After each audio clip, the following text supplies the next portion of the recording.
2,000 years have passed since the destruction of the Second Temple, and more than 150 years have gone by since measurements and scientific examinations began in Jerusalem. For more than 25 years, the old city of Jerusalem has been in Israeli hands. After extensive excavations, the basic problems in the research of the Second Temple in Jerusalem have still not been solved. Where is Antonia's tower? Where is the Chakra? What is the root of the second wall? Where is the Hasmonean palace? And even as regards the siting of the temple itself, researchers are divided in their opinions. There are those who say that the Dome of the Rock is the Holy of Holies. Others contend that the Dome of the Rock is the site of the altar.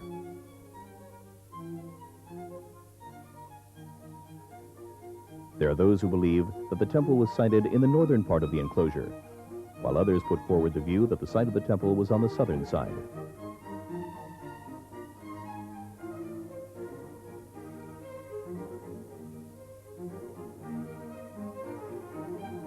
By way of a new method of research, it is possible to guess where the site of the temple was and where the remains of it are to be found. This method is based on a spatial concept which investigates the relationship between the temple and its immediate surrounds in a three-dimensional manner. In the course of comparing the evidence in literature we have available to us and the unique topography of Jerusalem.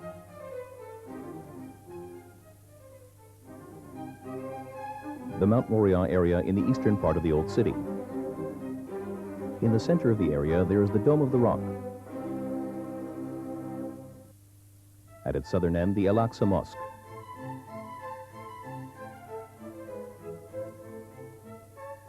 On the south side, the Hulda Gates. And at the eastern tip, the Golden Gate. While on the west, there are the Barclay Gate, Warren Gate, Robinson's Arch, and Wilson's Arch.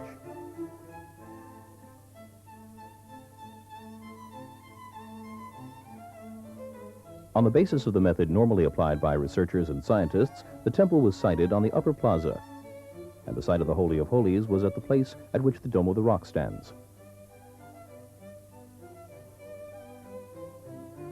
Large sections of the wall of the Moriah area, which can be seen today, were, in the opinion of researchers, constructed by Herod.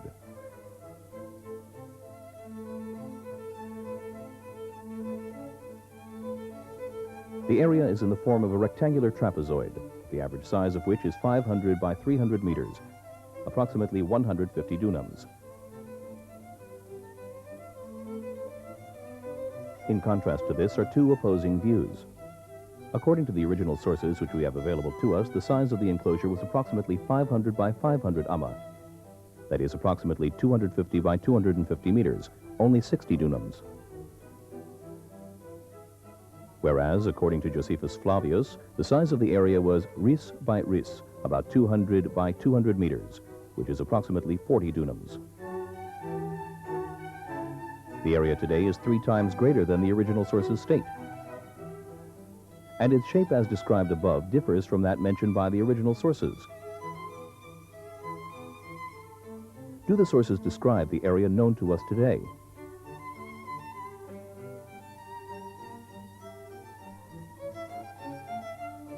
According to the Mishnah, the difference in heights between the Hulda Gates and the Holy of Holies was approximately 10 meters, with approximately a 39-degree separation between the entrance level to the Temple Mount and the level of the temple. In actual practice, the difference in heights is about 20 meters, with approximately an 80-degree separation between the entrance and the level of the temple. The assumption made by researchers was that there were tunnels running from the Hulda Gates to the Temple Mount Plaza. However, in the various written sources, there is no mention at all of tunnels of this sort. From the Hulda Gates, one directly entered the royal vestibule and the Temple Mount Square. The tunnels which exist today are from a later period and cannot serve as proof that there were also tunnels such as these in the days of the Second Temple. If the level of the double gate and the triple gate is the level of the entrance to the Temple Mount, the temple itself must have been lower than the level of the rock inside the dome of the rock.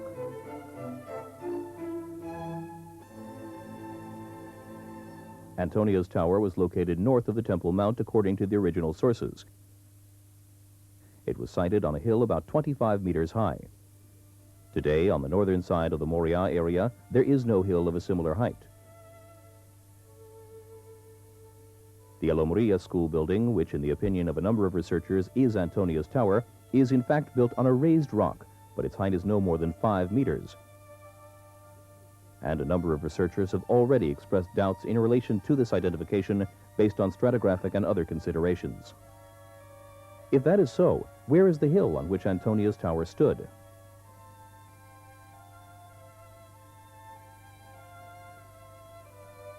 Between the site of the temple at the place where the Dome of the Rock stands and the assumed site at which Antonia's tower stood, 19th century English researchers found a moat having a width of about 46 meters, which was covered and which cannot be seen today.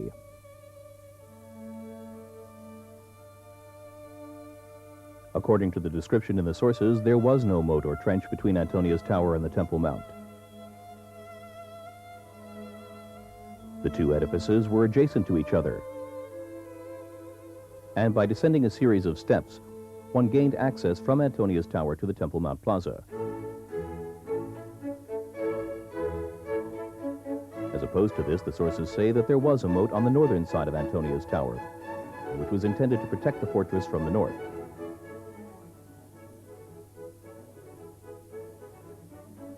It is possible that Antonia's tower was south of this trench.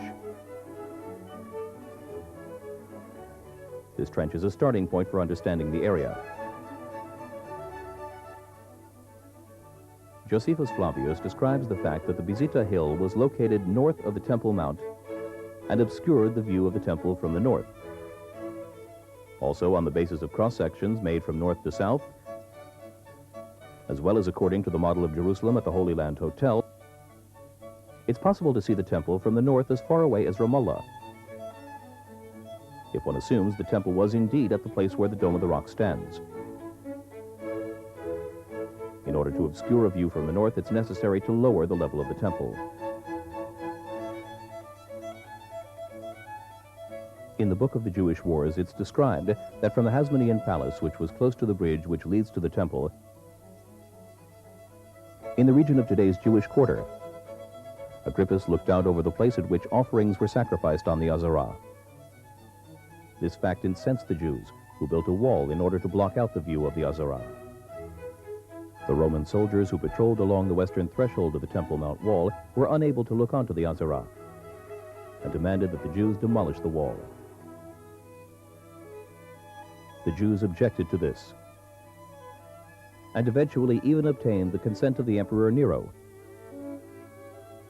and the wall remained in place. A special examination shows that the original walls of the Azarah prevented any view of the abattoirs, even without the addition of a new wall. Only from a height of about 75 meters can one see what goes on in the Azarah. In Jerusalem, there was never a building of such height, either then or now. In the time of the Second Temple, even from the highest towers, the Patsael and the Hippicus towers, which were in the region of the Citadel of David at present times, it was not possible to see what went on in the Azarah.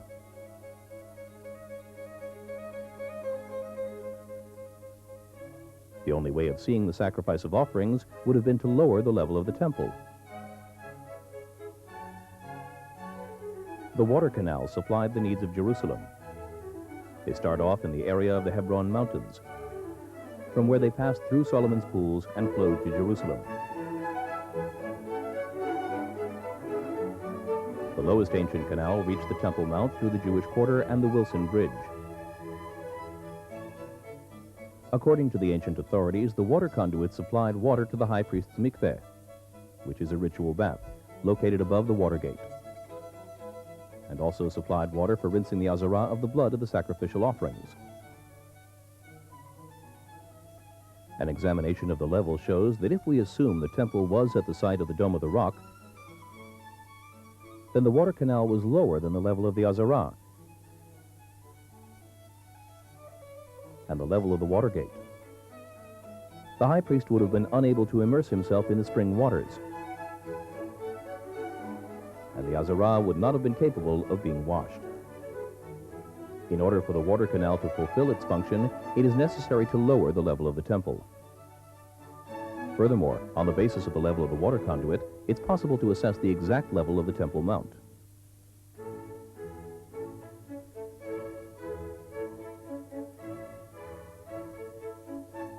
Let us sum up and say that the level of the Hulda gates, the level of Antonia's citadel, the view from North Jerusalem, and the view of Agrippus, the level of the water conduit, all point independently to the fact that the level of the Temple Mount was lower than the level of the present plaza. Where can the temple be sited? The region of the upper plaza is rocky. The northern region is rocky as well. The location at which we can place the temple at a low point is in the southern region, between the Dome of the Rock and the Al-Aqsa Mosque, in the region of El-Qas, the trophy. Electronic tests which have been carried out along the length of the western, southern, and eastern walls indicate that in the southern region, below the Hulda gates, the area is constructed of empty vaults, which are perhaps the kippim mentioned in the ancient written sources.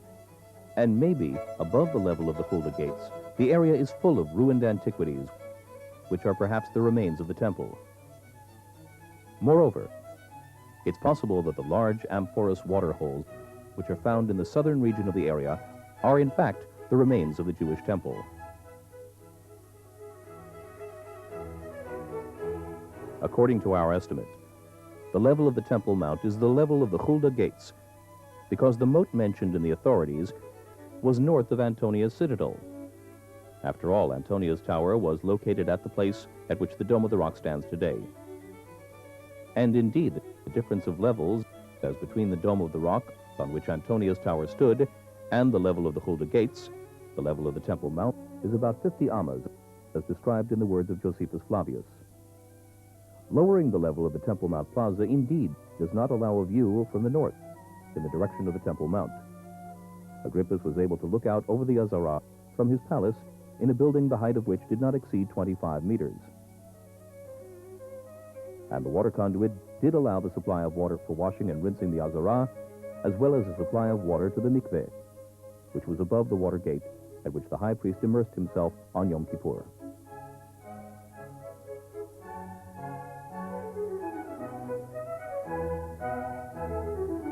The conclusions of this research represent the start of a new path, likely to shed new light on Jerusalem generally and the Temple Mount in particular. A need exists for further examinations, electronic tests, magnetic and seismic tests, as well as infrared photographs, which would be likely to reveal to us important and considerable information about the temple and its contents. We call on each and every one of you to lend a hand in revealing the hidden secrets of the Temple Mount.